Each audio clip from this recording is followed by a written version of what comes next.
on Twitter, she said about this bill, she said, it would also criminalize how 90% of my female friends and I refer to one another. Now, I'm not recommending that that's appropriate one way or the other, but that's what's being said out there about this. And then Philip Terzian says, now this is personal. The Massachusetts legislative proposal to criminalize the use of the word B, House Bill 3719, could be devastating to my hunting friends and colleagues because they have beagles, and I guess, they use the word for the female beagles, right? Yep. I guess that would be a double B word. Not really sure. But yeah, I don't understand why. We actually tried to find another clip where this gentleman was actually presenting the bill. We eventually will find it. I had a hard time, though. We couldn't. This seems like one of those ones where I think he put it out there and then realized quickly that I should probably lay low because what am I doing up here? I find, Mark, that most legislation that I see is introduced because a legislator had some kind of bad experience with something.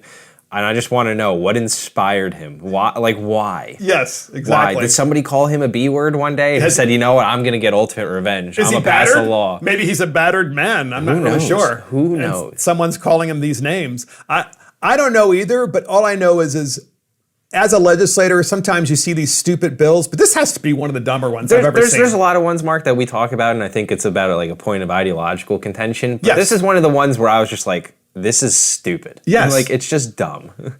But why stop there, And that's often an argument that you hear. Why stop at that? Let's just, it's a slippery slope. Every curse word, Mark. But every curse word. So then you got to go through and make this dictionary of curse words. And what is a slur and what's not a slur? However, this particular word, the B word, has, of course, other uses because obviously... In a lot of different cultural respects. Yes, because it could be used, and I'm sure is used, to refer to a woman that you don't like. But it's also the name of a female dog. I don't use that word, right, in that way, but the fact of the matter is there are people that do, and while it may be inappropriate, should it be a 6-month prison sentence? On your second offense. On your second offense, right. First offense is a fine. Up to $200. What happens if you use it 5 times in the same sentence? Oh, is it each? Well, that's a great legal question because oftentimes in the court of law, each instance of using the word is considered its own crime.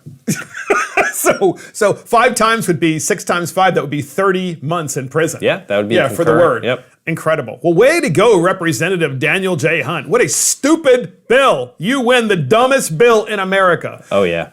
Well, that's it. Thank you for joining Mark and the Millennials. That's it for Mark and the Millennials. This is Mark Fisher. Thank you to our millennial, Garrick Ross. Always a pleasure. And, of course, our producer, Adam Couture, our assistant producer, Christopher Hopkins.